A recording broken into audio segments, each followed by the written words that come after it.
વિદ્યાર્થી મિત્રો, આગળના લેક્ચરમાં આપણે તમને આ એક એડોક્સ હોમવર્કમાં આપેલી છે, તો આનું જરા હું તમને સોલ્યુશન આપી દઉં.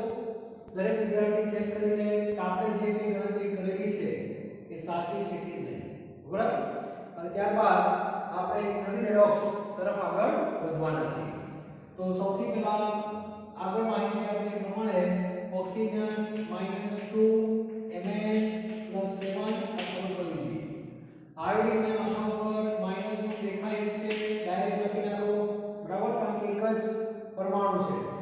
ml રૂપમાં ઓક્સિજન -2 ml કેટલા આવશે +4 આવશે. હવે I2 છે, I2 નો અર્થ એવો થાય છે કે I અને I વચ્ચે બંધ છે, ક્લોરીનની જેમ. અને બંનેની વિદ્યુત ઋણતા સરખી હોવાથી બંનેના માથા ઉપર શું હોય 0 હોય. એટલે આપણે અહીંયા 0 લખીએ છીએ એ કેટલા I માટે લખીએ છીએ? એક I માટે. ફરી તમને રિપીટ કરું છું. શરૂઆતમાં જે ઓક્સિડેશનઆંક લખવામાં આવે છે એ બધા એકલ પરમાણુના લખવામાં આવે છે, બરાબર. આ ઓક્સિજન -2 લખે, 4 નો નથી લખ્યો, એક જ ઓક્સિજનનો લખેલો છે, બરાબર. અને આ પદ્ધતિ એ છે કે ઓળખવા માટે કે મુખ્ય પરમાણુ કયા છે. તો સૌથી પહેલું આપણું સ્ટેપ નંબર 1, પહેલો તબક્કો મુખ્ય પરમાણુ. મુખ્ય પરમાણુ કોણ છે? એમાં Mn 7 માંથી 4 એટલે મુખ્ય પરમાણુમાં Mn આવશે. પછી આયોડિન -1 થી 0 એટલે આયોડિન આવશે. આ બે પરમાણુ મુખ્ય પરમાણુમાં ગણી શકાય. હવે આપણે શરૂઆત કરીએ એનું સંતુલન કરવાની. તો રેડોક્સ ફરીથી લખવાની, કન્ફ્યુઝાઈ નહીં કરવાની. જે જરૂરી છે એ કામ તમારે કરવું જ પડે, બરાબર.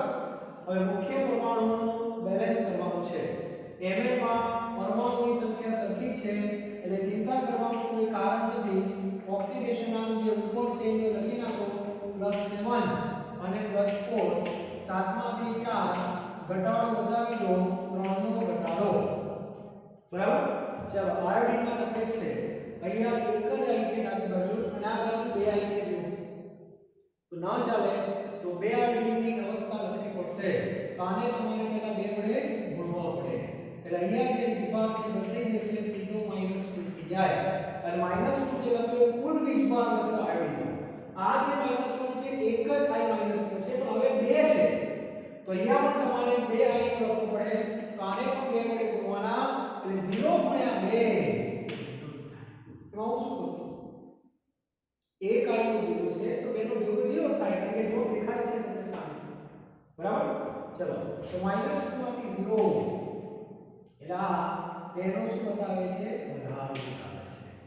હવે ક્રોસ ગુણાકાર, આ 2 નો વધારો, આ 3 નો ઘટાડો સરખા કરવા માટે આને 3 વડે ગુણવા પડે અને આને 2 વડે ગુણવા પડે, બરાબર. ચલો, ઉતાવળ કર્યા વગર શાંતિથી આ લાઈન Mn વાળી છે તો ભૂલ ના કરવી જોઈએ. Mn વાળા ભાગને 2 વડે ગુણવાના છે અને આયોડિન વાળો જે ભાગ છે એને 3 વડે. ચલો, અહીંયા ધ્યાન રાખજો 2 એટલે 2Mn4 આવશે. ચલો, પાછું આવી ગયું, 2 ઓલરેડી છે, 3 ને ગુણવાના એટલે 6I- આવશે, બરાબર. ફરી પાછું Mn એટલે પાછા 2 ગુણવાના એટલે 2Mn4 આવશે. પાછા 3 ગુણવાના એટલે 3I આવશે. અને આ જે આપણે મહેનત કરી સ્ટેપ 1 માં એ Mn અને I માટે કરેલી છે. તો હવે એકવાર ચેક કરી લો બંને બાજુ Mn અને I ની સંખ્યા સરખી છે કે નહીં, પછી જ સ્ટેપ 2 માં જવાનું. તો Mn કેટલા? 2, આ બાજુ 9 બેલેન્સ, બરાબર. Iodine 6, clear. તો હવે આપણે સ્ટેપ 2 માં જઈશું, બરાબર છે. ચલો, હવે સ્ટેપ 2. સ્ટેપ 2 જે છે એ વીજભાર સંતુલન છે. સ્ટેપ 2 જે છે એ વીજભાર સંતુલન. તો બંને બાજુ વીજભાર આપણે ગણીએ તો ડાબી બાજુનો કુલ વીજભાર, ડાબી બાજુનો કુલ વીજભાર આ કેટલા થશે? -2 અને આ -6 થશે. તો ડાબી બાજુનો કુલ વીજભાર થશે -8, બરાબર.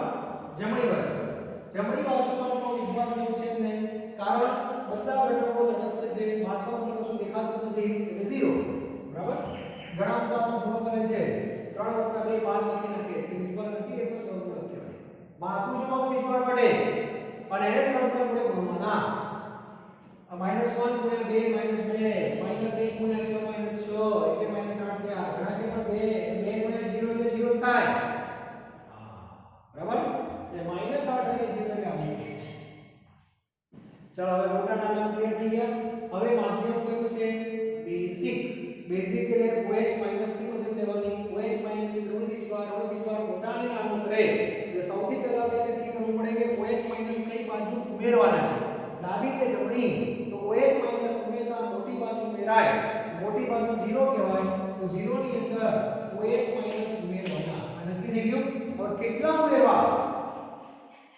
તો કેટલા ઉમેરશે 1 2 3 કે 4 8 અને ડાબી બાજુ -8 છે અહીંયા તમારે +8 કરવા પડે તો વીજભારનું બેલેન્સ થાય તો બંને બાજુ આપણે -8 કરવાના છે અને હવે આપણે રેડોક્સ કરી શકીએ માટે 2Mn O4 plus 6I gives 2Mn2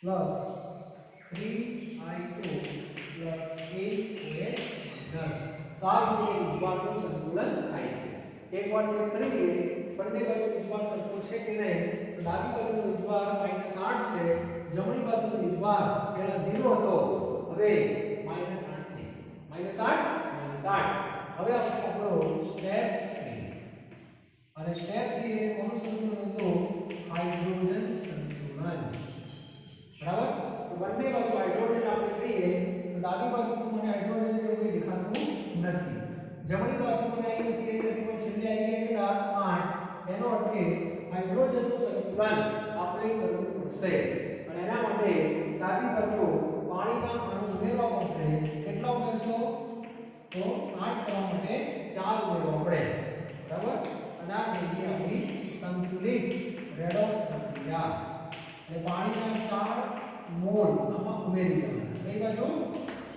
ડાબી બાજુ चलो 2Mn2 plus 3I2 plus 8OH minus હવે આપણે સાચા છીએ કે ખોટા એ શેના આધારે કરવું પડે છે ઓક્સિજનના આધારે તો બંને બાજુ ઓક્સિજન એકવાર કરી દઈએ આ 4 * 8 યાદ રાખજો 4 * 8 અહીં નથી અને અહીંયા છે 4 8 ને 4 12 ઓક્સિજન છે અને પેલી બાજુ તમે જોઈ લો 2 * 4 4 ને 5 8 ને 4 અહીંયા પણ 12 થઈ ગયા એનો અર્થ કે આ પ્રક્રિયા સંતુલિત રેડોક્સ પ્રક્રિયા છે એવું આપણે કહીશું તો જે વિદ્યાર્થીઓએ જાતે પ્રયત્ન કરેલો છે એ જરા ચેક કરીને કે તમારી ક્યાંય ભૂલ થઈ છે કે નહીં અને જેને ઉપર કરી નથી એ ખોટો પડી ગયો એ ઘણું તો પડશે આવડવું તો જોઈએ જ 11 બાર સાયન્સ બરાબર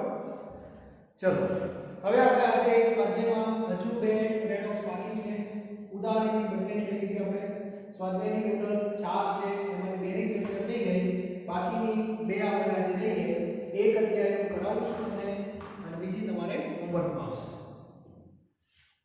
એટલે આપણી ઓક્સિડેશન આંક જે પદ્ધતિ છે આજે પૂરી થઈ જશે બરાબર ચલો હવે જો રેડોક્સ ની જોઈશું બહુ અગત્યની રેડોક્સ છે ઘણા વિદ્યાર્થી એમાં ભૂલો થવાની પૂરેપૂરી શક્યતાઓ પણ છે પણ પદ્ધતિસર જો આપણે કામ કરેલું હશે તેમાં કોઈ તકલીફ પડવાની નથી તો સ્વાધ્યાયની અંદર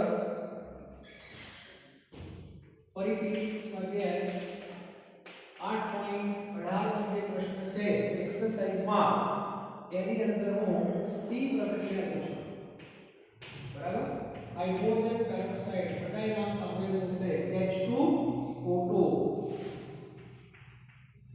aqueous plus Fe2 plus aqueous એમાંથી Fe3 plus aqueous અને H2O અને માધ્યમ છે આમાં એસિડિક છે બરાબર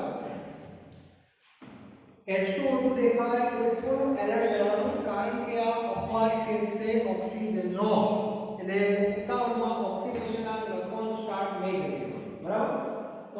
હાઇડ્રોજન પેરોક્સાઇડ છે. તો સૌથી પહેલા જો અહીંયા હું એક બંધારણ સમજું ભૂલી ગયા હું. હાઇડ્રોજન પેરોક્સાઇડ આ રીતે હોય છે અને એમાં વિદ્યુત ઋણતાના આધારે મેં તમને ઓક્સિડેશનના કઈ રીતે શોધવા એ પણ શીખવાડેલું છે. ફરી એકવાર જોઈ લો. આ બેમાં વિદ્યુત ઋણતા કોની વધારે? ઓક્સિજન. એના માથા ઉપર -1, આના માથા ઉપર +1, એટલે આ બંધનું કામ પૂરું થઈ ગયું. બરાબર?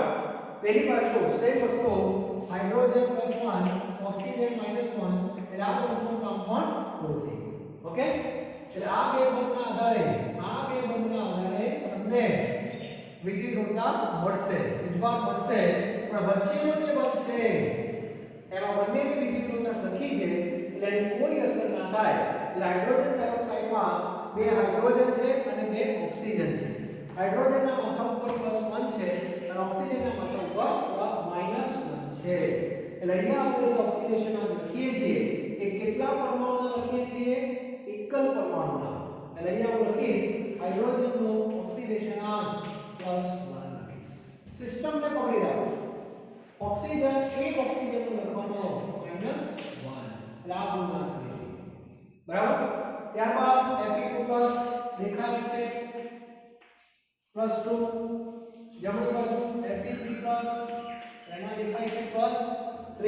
હવે H2O માં HOH ખબર જ છે, છતાં તમને બતાવું છું એટલે આ બેમાં ભૂલો ના થવી જોઈએ. હાઇડ્રોજન +1, ઓક્સિજન -1, આ બંનેનું કામ થઈ ગયું. આ પણ બંધ અલગ છે. અહીંયા આવશે +1, અહીંયા આવશે -1, એટલે કુલ વિજ્વાળ થઈ જશે -2. એટલે હાઇડ્રોજનના માથા ઉપર કેટલો ગણાય? +1 ગણાય. ઓક્સિજનના માથા ઉપર -2 ગણાય. અહીંયા જે ઓક્સિડેશનાંક લખવામાં આવે છે શરૂઆતમાં એકલ પરમાણુના લખવામાં આવે છે. બરાબર? અને એટલા માટે લખવા પડે છે ઓળખવા માટે. કયા પરમાણુને? મુખ્ય પરમાણુ. તો શરૂઆત કરીએ સ્ટેપ 1. ચાલો સૌથી પહેલા વાત કરીશું મુખ્ય પરમાણુ. ચલો Fe તો મને દેખાય છે મુખ્ય પરમાણુમાં, મને Fe તો દેખાય છે બેમાંથી 3. બરાબર? હવે મુખ્ય પરમાણુમાં આ વખતે ઓક્સિજનની એન્ટ્રી થાય છે. હાઇડ્રોજન નહીં, હાઇડ્રોજન તો +1 જ છે, પણ ઓક્સિજનની એન્ટ્રી થઈ રહી છે. ડાબી બાજુ ઓક્સિજન -1 છે, જમણી બાજુ -2 છે. અલગ અલગ ઓક્સિજન છે. પેરોક્સાઇડ વાળો -1, પાણી વાળો -2, એટલે ભાગ લે છે. -1 માંથી -2 એનો અર્થ રિડક્શન થાય છે. ઓકે? તો આની અંદર ઓક્સિજનને આપણે મુખ્ય પરમાણુ તરીકે લઈ શકીએ. ગભરાવાની કોઈ જરૂર નથી. ચાલો હવે આપણે પ્રક્રિયા કરી લખીએ છીએ H2O2 Fe2+ gives Fe3+ અને અહીંયા લખશું આપણે H2O. ચલો બેલેન્સ કરીએ. આપણે પહેલા Fe લઈએ. બંને બાજુ Fe સરખા છે અને સરખા છે એટલે ઓક્સિડેશનમાં કોઈ ફેરફાર નહીં થાય. +2 અને +3 એટલે બેમાંથી 3 એટલે એકનો વધારો લખી નાખવાનો. એટલે કામ પૂરું થઈ ગયું. હવે વાત આવે છે ઓક્સિજન. તો આની અંદર બે ઓક્સિજન છે, નામની એક છે. ના ચાલે તો આને તમારે બેમાં ફેરવવા પડે અને અહીંયા બે કરવા પડે. આ રીતે. ઓકે? હવે તમારે ઓક્સિડેશન આમ રીતે લખવાનો કે એક ઓક્સિજન નહીં, બે ઓક્સિજન. બરાબર? એટલે આ તો બધાને ખ્યાલ આવશે કે -2 છે. -2 એટલે એક ઓક્સિજનનો, આને * 2 કરી દીધા આપણે એટલે અહીંયા ઓક્સિજનનો વિજ્વાળ થઈ જશે -4. બરાબર? અને આ બાજુ થઈ જશે -2. કેમ ખબર? આ -1 એક જ ઓક્સિજનનો મેં લખેલો છે. હવે એને * 2 કરવાના એટલે -2 થઈ જશે અને -2 માંથી -4 એટલે આ બેનો શું બતાવે છે? ઘટાડો. હવે ક્રોસ મલ્ટીપ્લિકેશન, આને 1 વડે ગુણવાના, આને 2 વડે ગુણવાના. એટલે Fe વાળી લાઈનને 2 વડે ગુણવાના, ઓક્સિજનને એઝ ઇટ ઇઝ. એટલે પ્રક્રિયા આવશે H2O2 2 Fe+2 એમાંથી 2 Fe+3 2H2 H2O અને આ જે આપણે કામ કર્યો એ મુખ્ય પરમાણુનું કામ છે બરાબર એકવાર ચેક કરી લો ઓક્સિજન 2 છે આ બાજુ પણ 2 છે Fe 2 ઓકે ચલો હવે વાત કરશું બીજવાર આ એક ખાસ ધ્યાન રાખજો પૂર્ણ કરી જરૂર પડે ફોટો પાડી લેજો હા ચલો હવે વાત કરીએ આપણે સ્ટેપ 2 ચલો સ્ટેપ 2 કોના માટે તો સ્ટેપ 2 એટલે બીજવાર તો આપણે હવે વાત કરશું બીજવાર સંતુલન તો ડાબી બાજુ કેટલો બીજવાર છે આખી બાજુનો બીજવાર આ તો 0 કહેવાય અને આ કહેવાય +2 * 2 એટલે કુલ બીજવાર થશે +4 ડાબી બાજુનો જમણી બાજુનો બીજવાર આ જમણી બાજુ કહેવાય નિપજ +6 અને આ 0 અને અહીંયા +6 એનો અર્થ કે આવું છે જો બરાબર હવે માધ્યમ જોવાનું એસિડિક કે બેઝિક તો માધ્યમ એસિડિક છે એસિડિક એટલે H+ ધન બીજવાર હંમેશા નાની બાજુ મેળાય નાની બાજુમાં છે એટલે +H+ કેટલા ગણતરી કરી દો +2 +4 ને +2 +6 થઈ ગયા ઓકે કિંમત મૂકી દો ની અંદર અને H2O2 +2 Fe +2 +2H+ લખી નાખવાના એક સ્ટેપ પૂરું થાય એટલે રેડોક્સ તરત કરી નાખવાની એટલે કશું થઈ ના જાય +2H2 બરાબર છે સરસ ચાલો હવે ચેક કરી લો એકવાર બીજવાર પછી સ્ટેપ 3 માં જઈએ આ તો 0 છે આ 4 અને 2 6 થઈ ગયા તે બાજુ 6 હવે આપણે જવાનું સ્ટેપ 3 માં સ્ટેપ 3 એટલે કોનું સંતુલન H સંતુલન હાઇડ્રોજન આખી બાજુમાં કેટલા હાઇડ્રોજન પેરોક્સાઇડમાં 2 હતા પેરોક્સાઇડમાં 2 હતા બીજા 2 અને 4 થઈ ગયા અને પેલી બાજુ જુઓ તો પાણીમાં 2 હતા પણ 2 H2 કરી દીધા ને આપણે એટલે 4 થઈ ગયા હાઇડ્રોજનના સંતુલનની કોઈ જરૂર નથી કારણ કે બંને બાજુ 4 4 છે એટલે પાણીના કોઈ વધારાના અણુ એક પણ બાજુ કરવાની જરૂર નથી એનો અર્થ એવો થયો કે આપણી આ રેડોક્સ જે લખી એ પરફેક્ટ છે એટલે જબરદસ્ત નહીં નથી કે પાણી તો ઉમેરવું જ પડે એવો કોઈ નિયમ નથી ઓકે અને ચેક કરી લો ઓક્સિજન ચેક કરી લો બંને બાજુ તો ડાબી બાજુ કુલ ઓક્સિજન 2 મને દેખાય છે બરાબર જમણી બાજુ પણ મને 2 દેખાય છે અને 2 H2O એનો અર્થ કે આપણી પ્રક્રિયા સાચી છે ખ્યાલ આવ્યો તો આ રીતે કામ થઈ શકે પેરોક્સાઇડ વાળી રેડોક્સ આવે એમાં ધ્યાનથી ઉતાવળ કરવાની નથી ક્લિયર તો આ પ્રક્રિયા લખી રાખજો વ્યવસ્થિત અને ફોટો પાડી દો અને એ પ્રક્રિયા તમને હોમવર્કમાં આપું છું બરાબર સ્વાધ્યાયમાં 8.18 નંબરનો જે પ્રશ્ન છે એમાં 4 રેડોક્સ તમને આપેલી છે 4 માંથી 3 આપેલી થઈ ગઈ છે અને એક હું તમને અત્યારે હોમવર્કમાં પાછી આપું છું એનું સોલ્યુશન તમને નહીં આવે બરાબર કારણ હવે તમને આવડવું જોઈએ ખાલી પહેલું સ્ટેપ તમને હું કહી દઈશ બરાબર તો સ્વાધ્યાયની અંદર જે 8.18 છે એમાં બી તમને કહી દો MnO4- plus sulphur dioxide SO2 Na2+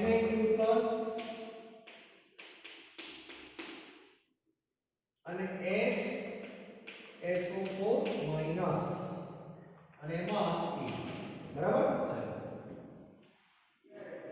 ચલો હવે એકદમ સરળ છે પહેલા હું લખી નાખું તમારી કામ સમજી લેવું અહીંયા -2 આવશે અહીંયા +7 આવશે બરાબર ઓક્સિજન અહીંયા આવશે -2 સલ્ફર આવશે તમારે +4 આવશે ગણતરી કરશો એટલે અહીંયા આવશે +2 હવે આમાં 3 પરમાણુ છે હાઇડ્રોજન સલ્ફર અને ઓક્સિજન એમાં હાઇડ્રોજન આવશે +1 ઓક્સિજન આવશે -2 અને સલ્ફર તમારે શોધવો પડશે ઉતાવળ નહીં કરવાની અહીંયા અંડરને કરી દેવાની હાઇડ્રોજન કેટલા +1 સલ્ફર તમારે શોધવાના એટલે x ઓક્સિજન -2 4 એટલે -8 = 0.9 -1 એટલે x = -1 + 8 -1 અહીંયા તમારે +6 આવશે ઓકે આટલું કામ તમારે